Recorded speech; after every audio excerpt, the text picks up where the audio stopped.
G'day guys, welcome back to the Devon Too Good Investing channel. Today in this video we're going to be doing an analysis into Facebook stock, and we're going to be having a look at their earnings to see why the stock dropped about 26.6% on earnings, which is just insane for a company the size of, Facebook.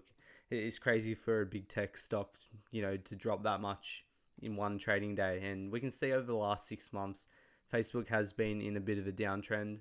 It's trended down 34% in the last 6 months, and year to date we're looking at about a 30% decline, which is quite substantial. So let's get into the earnings and have a look at why this might have happened. So the first slide we got here is the revenue by user geography, and we can see that compared to Q4 of 2020, Facebook grew their revenues 20% year over year, and they're now doing revenues in the fourth quarter of 2021 of $32.6 billion, which is really a truly large number. And that is significant growth year over year in terms of revenue. And you can see out of these categories, the US and Canada revenue is definitely the most substantial, and it also is growing, I'd say, a bit slower than Asia Pacific and even Europe. But even still, look, so far there's no red flags. So if we take a look at this slide here, you will see that Facebook gets the majority of their revenue from advertising, and they did $32.6 billion in advertising revenue. Now, the other sort of interesting stream of their business is their Reality Labs revenue, and they did $877 million, which grew modestly from Q4 of 2020. I wouldn't say this is insane growth, especially since this is like a small part of their business right now, and hopefully with all their investment into the metaverse, this will grow out larger over time. But as of right now, advertising is their sort of bread and butter, so to speak. But if we look down to the total income from operations, you actually see that income from operations dropped comparatively to Q4 of 2020. And if you see here, it's because Reality Labs actually took a larger loss. So Reality Labs lost $3.3 billion compared to $2 billion last year. So this in turn pulled down the total income from operations, which also reduced their margin. So that's the reason for the decrease in operating margin, and also the decrease in income from operations. So that's probably a good indication on maybe why the market may have not liked these earnings. Now, another reason why the market hated Facebook's earnings was due to a decrease in active daily users on just the Facebook platform. So it actually decreased for the first time ever in Facebook's history in a quarter over quarter basis. And you can see over time it has gradually started to slow in growth, and it seems like we could be hitting a bit of a plateau. This could be a one-off occasion, and this daily user number might grow slowly, but who knows? Maybe it could start decreasing from here. It's really hard to tell, but this is a bit of a red flag.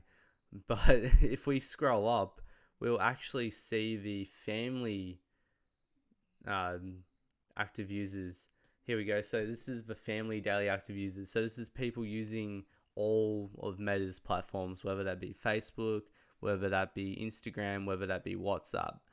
And you can see this still grew very, very modestly, but it in fact still grew if you take all their platforms into account. So maybe this could be a bit of a overreaction, or possibly this could be a sign of Facebook's user growth just slowing or coming to a complete stop. So if we take a look at this slide here, this shows the family average revenue per person. So pretty much this is how I expect Facebook will grow their revenue in the future for the advertising business. It's not going to be necessarily from Facebook getting more users, but it's going to be them getting more revenue per user over time. And this is where Facebook's sort of competitive advantage hopefully will kick in, where because they're such an effective advertising platform, hopefully they're going to be able to charge the businesses that use their advertising more, and that should hopefully grow their revenue out over time as they incrementally increase their prices. Now, if we have a look at Facebook's free cash flow, you can see that they did $12.5 billion in the fourth quarter of 2021, which was a good increase from Q4 of 2020. And actually, if you add up Q1, Q2, Q3, and Q4's free cash flow, this comes out at $38.4 billion US dollars. And if you think about that, Facebook's trading at about 640 billion US dollars. So if you divide that'll give you a price to free cash flow ratio of around 16 to 17. So look, even despite these issues, if Facebook just kept producing this free cash flow, it's not going to be the end of the world. They're going to be able to buy back shares, and they're going to have plenty of cash left over to reinvest into other growth avenues such as the metaverse. And we can actually see that Facebook has been aggressively plowing money back into their own business. You can see that capital expenditure for 2021 was $19.2 billion, which was a fair increase from $15.7 billion in the previous year. And Facebook did warn the market already about how they intended on plowing money back into the business to try to produce more growth, in particular with the metaverse and their reality labs. And this is a sign of that. And look, if we look a bit deeper, we might be able to see what they're actually spending this money on more specifically. So in Facebook's guidance, they've come out and they've said they're going to spend in a range of $29 to $34 billion on capital expenditures, and their primary investments are going to be in data centers, servers, network infrastructure, and office facilities. And as they previously discussed, this reflects a significant increase in AI and machine learning investments, which will support a number of areas across our family of apps. So it looks like this investment's mainly going to be into Facebook's family of apps, such as Facebook, Instagram, and WhatsApp, as well as Messenger. And it's not so much going to be spent on reality labs, although they do say that they will need more infrastructure capacity in the future, but they don't require any more substantial capacity today. So the main driver of capital expenditures is their Facebook, Instagram, and WhatsApp apps. So that's interesting to see, especially since we see the growth in the Facebook's apps. Well, user growth at least is slowing down. Hopefully this will, add more value to the platform as they invest into things like the e-commerce and the reels and all that. What I'm hoping is that, these things will add more value to the platform, which will then allow the platform to become more sticky, which already is very sticky, especially with that network effect. But then allow advertisers, because the platform's more sticky, it's going to allow Facebook to charge the advertisers more money, which should hopefully drive more growth, particularly in that average revenue per user statistic that we talked about just before. So also we can't skip this, all right? So Facebook are guiding revenue of 27 to 29 billion, which represents a 3 to 11% year-over-year growth.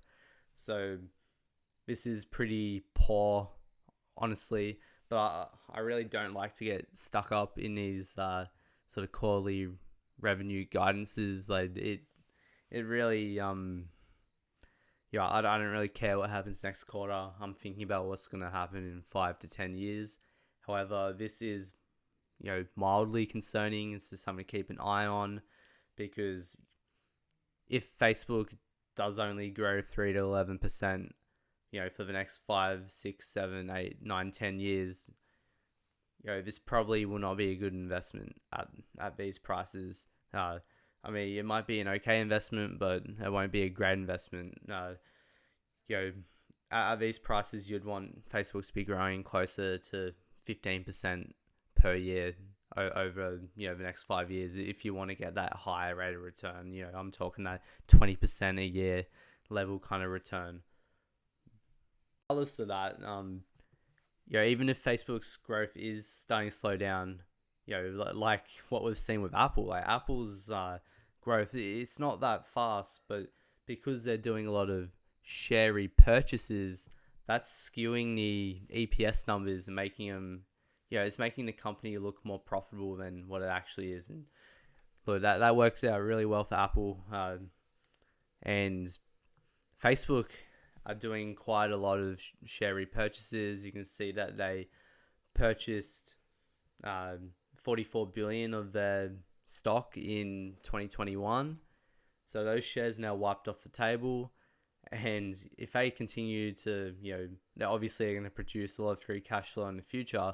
If they plow that money back into share repurchases, that's going to grow their EPS regardless of whether the net income grows over time. So there's always that to factor in.